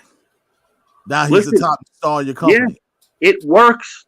Charlotte Flair, homegrown girl. It works. Top star of your company. Don't tell me the system doesn't work. It does. Clearly it does. Look at the stars you have right now. They all are homegrown pretty much. Don't tell me that it doesn't work. And don't tell me you can't take a chance. You took a chance on them and they didn't let you down. But they're just it's too much of the same old now. They're not taking a chance on any of it. Risk. That's the worst that can happen. Take a risk. Stop resting. Stop going with what's comfortable. Take a risk at the Rumble where you're not risking anything. It's just okay. Yeah, exactly. I'm risking. There's no risk involved in a Rumble. Like there should be an old man at a gorilla changing numbers. Should never happen. No, it should never happen. The crowd was popping at every number that hit. That just goes to show you people are just happy that it's the Royal Rumble. And again, another thing that's been thrown out there, and I'm not buying it either, is Vince likes the really big wrestler. Oh, yeah? Well, what was Eddie Guerrero? He wasn't a really big wrestler. Chris Jericho was never a really big wrestler. Another cruiserweight. Hart, Shawn Michaels. All right, so this notion that Vince only wants these, creature-like dudes is bullshit. Is bullshit, because look at these were not the biggest guys in the world. Nope. Like Austin wasn't a big guy. Austin, no, he was an in shape dude. He wasn't like the Kane. He was massive. Yeah, he was not a massive the Kane. giant. Kurt Angle, right? He wasn't Edge. Where is the massiveness in Edge? Like, there's only so many gorillas and giants. CM Punk. CM Punk. I can go on and on. Seth Rollins. Not a giant. You know, so what is the? I understand he may like these freaks of nature. I get it. But to sit there and say now that he's trying to push this as a company, no, because look at the history of it. No. If you go back to Bob Backlund, that's right. I'm making a Bob Backlund reference. Mm-hmm. Homeboy was champ for 4 years. He was not big. He was like 220 pounds. And compared to Bruno Sammartino? Compared to Bruno. He was nowhere close. Okay. Then he went to Hogan. I get it. But you had the Macho Man running around back then. You had Piper running around back then. Hogan. Mm-hmm. No, well, Hogan was like the thing he loves. They say he loves, like that giant. Yeah. But you had these other dudes running around back then. Well, Piper wasn't that big. Ric Flair wasn't that big. Steamboat wasn't that big. No, Steamboat was just a fit man. He was a fit, athletic-bodied man. He was not jacked out of his muscle. Now, I get maybe he wants his guys muscular. I'm not, because we do too. I'm sorry, we don't like looking at Sami Zayn. Yeah, looks like dog shit. Talk about the definition of dad bod, Sami Zayn. So don't insult dads with that bod. But like the Fabian Aichner's, the Bartel, you got Walter, you got even you got Carmelo Hayes, you got all these dudes that can make an impact. You got on the women's side. Even Walter saw I'm getting a little flabby, man. I gotta get the gym. Yeah, he toned it up. He can all make. I can't be walking around here looking flabby. Yeah, Walter had a little flab on him. Yeah, he did. Like we were just saying, who's telling Becky Lynch you're doing a good job on the promos? It's terrible. It's not good. Terrible. I don't know what's worse. Her trying as hard as she's trying, or Seth Rollins trying as hard as he's trying. Because all Seth Rollins does is annoy the shit out of me. You're trying way too hard. In this past feud with Roman Reigns, I give him a pass. Only in this feud. Only in that feud with Roman. But other stuff, I don't give him that whole shtick of him, the way he walks, the way he's talking, dancing, and what are you doing? You're trying too hard. It's not natural. Like when it's not natural, and we're stuck with the garbage. Like when he was with the Authority, it worked. Because he was the Seth Rollins laugh finally came back. Yeah. In the Roman feud. Something I died for. I said, yo, listen, he needs to get that laugh, that sinister, snarky laugh back, because that's him. He needs to be ruthless again, because that's him.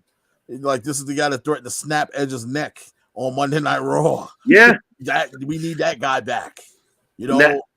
But now he's Seth freaking Rollins. Like, now it's got to be. Why? Well, come on. Like, we all knew that was his nickname, his moniker, but now it's got to be. And did you notice Los Lotharios lost their last names? Yeah. Angel Garza is no longer Angel Garza. Angel. And Humberto. And Humberto Carrillo is just Humberto. Yep. I never noticed this. And you can always tell when Michael K's doing the matches. The same way when Tegan Knox and Shotzi Blackheart lost their names. He makes a point of saying the first name a ridiculous amount of times. Angel in the corner. Like he just repeats. Because he wants you to know that it's Angel. That's Angel. No more last name. Move. Angel, one more time. Angel with the shot to the back of the head. Oh, there's Angel again. Angel one more time. Like, that's what he gets paid to do. Yeah, but and Michael Cole, he needs to, it's time for Michael to hang it up with WWE. Dude, him and McAfee together are atrocious. And McAfee's just as bad. And McAfee, I like McAfee. The thing is, McAfee's great on his podcast, but as a WWE announcer, he's terrible. He plays into everything they tell him in his ear. Of course he does. And you can tell. Like, we're not supposed to tell back. We can tell, okay? And I'm trying to let you slide because of the person you're partnered with. I think if you was partnered with a better play-by-play guy, And people say, "Oh, Michael Cole's one of the best in the business." That may be so, but what I'm trying to tell you is, I think it's time for him to step away from WWE for a little bit. I think it's time for him to take a break from working with them. He was still stuck in this WWE machine that it's time now. We're starting to see him kind of be this robotic guy. I want to see him do other things other than this. I personally would like to see Mauro Ranallo come back or somebody like that to take his place. Oh, well, that would be a dream, but that, we can dream. We can dream. I think you have to offer Mauro stake in the company for him to come back. That he ain't gonna come back ever. I don't think he's ever gonna come back. And that's a damn shame because one of the greatest commentators of all time. Facts. And you lose a guy like that just brought excitement to the wrestling ring. He brings excitement to anything he does. Wrestling, boxing, MMA, it doesn't matter. He could call a whole damn metal concert for me. I don't care. but he can do it. He could call a puppet show. Yeah, he could call a puppet show and make it exciting. Yeah. Like, I'm to steal a term from David Spade and Tommy Boy. A man can sell a ketchup popsicle to a woman in white gloves. That's how good he is. So don't get it twisted. I'm not trying to hate on Michael Cole, but I think he's just run its course in WWE. Just run its course. I know Vic Joseph. He's gotten better in NXT. He's gotten better. I gotta give him credit. Him and I'll tell you, him and Wade Barrett worked well together. They do. That's a good combo. That's a really, and I think Wade was what was missing. I think that's Wade Barrett's doing a phenomenal job. He was what was missing in that commentary booth because Vic was just hard. He was horrible. I always loved Bad News Barrett. Oh, and he can talk, man. Got some bad news for. I always love that. He might be able to save Michael Cole. And you want to step away from the McAfee or mix it up. You could put Byron over there with no, because Corey and Mac together, it would be chaos. That would be a broadcast of just you'll lose your mind. God. You're better off switching. You're better off switching, having Mac go with Byron and them, because they can play off of each other and make Monday Night Raw is a joke anyway. Then you got going SmackDown. I'd rather see Michael Cole be teamed up with a guy like Wade Barrett. He can play off of Wade a lot better. Wade's going to take it seriously. Oh, Raw's already going to be a joke tonight because we're starting off the night with Lita. Oh, Jesus. I'm not no disrespect to Lita, but this is another thing. I get we got to sell these Saudi tickets. I understand. But Lord have mercy. We got nothing better for Becky Lynch to do. So we're going to give Becky Lynch the opportunity to wrestle Lita. What about everybody else? Was Lita the only woman you can get to go to Saudi? I know Lita wants another run. But I get it. But damn it. Like, why do we got to continue to do this? Well, listen, to echo the crowd, and I hate it, but you don't still have it, Lita. Sorry. Yeah, judging from what you're 3 steps slow. Mandy Rose wouldn't go to Saudi? I'm pretty sure if they called up and I told her to do so, she would.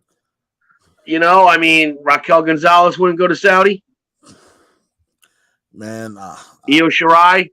Speaking of Raquel, it's funny that you bring her up because before we wrap up, I wanted to talk about this. Raquel Gonzalez versus Cora Jade. Did anybody believe that Cora Jade had a chance? No, it's unbelievable. I believe watching that match. The way they build this, and it was like, well, you're stepping in the ring with a former NXT Women's Champion, and this is the biggest match of my life. And I'm like, listen, you're gonna lose. There's no way in holy hell you're winning. Come on. Cora Jade screams immaturity all over the place. She's fucking twice your size. 3 times. This is not as bad as Rio, but this is close. Close. It's very close. It's close. Unbelievable, man. I can't believe this. I guess she hears us because I saw something where she was promoting that she gained 7 pounds, and it's very tough for her to gain weight. But like when you start putting the prefacing things like it's tough for me to gain weight, you're giving an excuse because you're as skinny as a skeleton. Now, not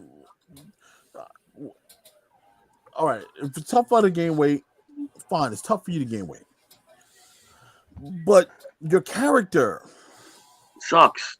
Can we change it? No. Can we mix it up? Love somehow? it, I guess they love it. Can we tweak it? It's just not coming off to me as believable. I'm sorry. No, listen, you got time to work on. You're young, super. First of all, you're really, really young, and you have plenty of time in this business to harness this character. Is she even 20 years old? I think she is. Cora, or I believe she's 20. Yeah. So what is the rush to give her this humongous push? I don't know. They see Bruce sees something in her. Bruce sees something in her. Sean sees something in her. That's please. It was that match was so unbelievable. It was disgusting. That needs to be a squash match. Man, to wrap it up, we'll talk about something that really stuck out to me. We had Wendy. Well, I'm gonna just go through the rest of the card before we harness on that. Wendy Chu. We had Wendy Chu with the onesie on, taking on Amari Miller, and she performed one of the silliest moves I've ever seen in my entire life in the wrestling ring. I don't even know what that's called. Is it called? It should be called the go to sleep, or it should be called the take a nap, because that's hilarious. Night. There you go. Night. I dig it. Night. That's beautiful right there. And then we also had Andre Chase, who's always getting his ass kicked. This guy can't catch a break. He takes the beat. Darko Anthony, which the kid got good size. Darko, he looks good. Kid got a good look to him. I'd like to see a little bit more of him, And this guy, Andre Chase, you're a jobber of all jobbers, brother. The jobber of all jobbers. He's taking his licks though. You gotta give it to him. But man, let's talk about this Kaylee Ray, Mandy Rose situation. Kaylee Ray finally getting some shine. This woman was a badass over there from NXT UK. We know her history. We know how good she is. She's doing what Becky Lynch should be doing. Kind of putting her to shame right now. Yeah. I must say, kind of put her to shame. If we're comparing orange-haired women, yes, she's putting her to shame. And at the end of the day, I'm cool with it. I'm all here for it. Kylie Ray, we kind of said where was she gonna go after NXT UK. They really didn't have nothing for her. It felt like she wasn't really a focal point in any storyline. The War Games happened, and next you know, she's a focal point in a major storyline. I think she stood out. Really showed something to these guys. She leads one of the first of all, the woman lands one of the nastiest super kicks I've seen in a very long time. That she sells it well. She dishes it out well. I love it. I love every bit of it. She can take a beating too. She can also get her ass kicked in the ring, and it's perfectly fine by her. But the spots with Mandy, clearly we all look at Mandy's playing the I look better than you, I wrestle better than you, and I'm the baddest bitch on the planet attitude. And it speaks to her character. So she's like the female MJF. Essentially, I'm better than you, and you know it. And that's well, in Mandy Rose's case, when she says she's hotter than you, it's the truth. There ain't no lying there. MJF is stretching it a little. If I walk into the bar, facts on that one. You say Kaylee Ray, and then you see Mandy Rose. Mandy Rose. Listen, no offense to Kaylee Ray. Who you buying the drink for? Mandy Rose. Who you buying? 4 o'clock in the morning, I may be, I'll send Kaylee Ray a beer. 4 o'clock in the morning, I lost all my money playing pool. I might buy a drink for Kaylee Ray. Yeah. But at the end of the day, I walk in with a fistful of dollars. It's going to Mandy Rose. And I'm sober as a bird. Mandy Rose, would you like to have a drink, sweetheart? Like, that's just how it's gonna go. Yeah. So she played it fits because it's believable and it's real. You know, the biggest thing is some people feel like the title reign needs to end for Mandy. I don't think no. I want to see it be as long as possible. I saw some things online where people's like, this could be an opportunity for her to become a chaser again and really just unleash like a mean heel, not just a pretty heel no more. She's a mean heel. Like what? I think people want more out of her. Like, what more can you squeeze? I think, don't get me wrong, they like it. They really do like it online. The internet wrestling community loves it, but they want more. This is never satisfied community because I mean, she totally revamped her character. They're a heel faction. They're a heel group. So, and now, again, they're that type of group that everyone loves, like Undisputed Era. So you can't control that. But she's done the heel tactics. What more is Mandy Rose supposed to do? I don't know. But Gigi Dolan, Gigi got everybody's hearts. Got my heart. Yeah, Gigi. Yeah. Guys, I'm buying her drinks at 1 a.m. Wonder boy, my budget drinks at 9:30. Yeah, no, there's a progression. Jane, I'm probably getting her drinks around 11:30. So all I know is everybody getting the drink from that group. I don't know about Kaylee Ray, and you might have to. Kaylee Ray, guys, get to the back. I might have to tell you, Andrew. Go ahead. Yeah, you know, got to. That's why you have wingmen. Yeah, exactly. Take care of that. We got business to attend to. We got Mark. You had some breaking news. Oh yeah, the first hour of Raw tonight is commercial free. Oh, fantastic! So we get nonsense. Nonsense for an hour. Commercial free nonsense. No. You guys have Optimum? I have Fios. I can't find Sci-Fi anymore. Hold on. Damn it. So the first hour of Raw is pure nonsense. Brother. Wonderful. I will tell you. But Kaylee Ray dumping spaghetti on people's heads. She's basically attacking Mandy Rose as pretty. I love it. I think it works. And it's pissing Mandy off to the point where I'm going to hurt this girl. She might be good in the ring, but I'm going to show you how bad I can be. Nobody puts Mandy in the corner. Damn sure don't. That should be a t-shirt. That should be a t-shirt right there. WWE, come on. I'm full of t-shirts, bro. Nobody puts Mandy in the corner. And let's not forget, what did he? Superfly stunt? Superfly stunt. Is it still? Are they still called Optimum or is it Spectrum? It's Optimum. Spectrum. Where the hell is Sci-Fi? Oh man. Man. Got it. All right, I got it. Raw starting off. Yeah. All weird and living color. This is great. Nothing new. Yeah. But at this point, guys, we have run its course. Oh, yeah. Shout out to LA Knight. By the way, before we go, he's another one. This guy is so good.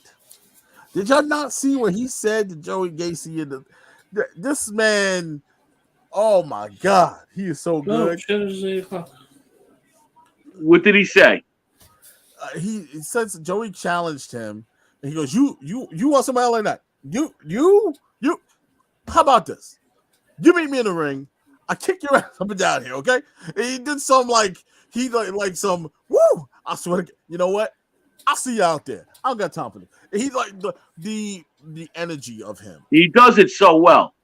I can't even emulate it or imitate it. No, I know he does. He really does it well. It's like, damn, he's good. He's so good. He's really good. And look, another one they might drop the ball on, man. They might drop the ball on him. He could be a champ. He could be a champ, bro. He could be a champ, man. You could be that guy that you're looking to transition off a Universal Championship, the WWE Championship. He could cut promo. He could talk. The man got it. He the total package. He's total package. He's full Lex Luger. He is what Lex Luger wished he was. Yes, he's the total package. Because Lex Luger's going to talk for shit, and we all know he's going to wrestle for shit. He was so bad on the mic. Lex was terrible. Oh man, Lex almost as bad as in the ring. Oh god. Look, Lex. Now Luger can handle himself in the ring. He didn't give you much, but what he gave you, he did well. I'm not going to kill him. He couldn't sell to save himself. Could sell, but like as far as his a bit like, he could do stuff. He could do stuff. He had abilities. He was a pro football player, so he could do some stuff. He wasn't a bad football player either. He was he's good at football. Pretty damn good. And people forget that. Like some of these guys are actual athletes. He went to the U. Oh yes, he did. And before it was the U. Lex Luger. There's a lot of guys out there with that look, trying to get that look. Now we clearly see Lex now today, and I'm pretty sure Lex will regret a lot of the things he did to himself. Yeah. And he's not in the greatest shape today. In a chair. If I'm not mistaken, is he still in a wheelchair? Yeah, I think he is. And it's been pretty rough on Lex. The time has not been good to Lex Luger. No, it hasn't been kind to him. And I do wish him the best. I never wish no harm on nobody like that.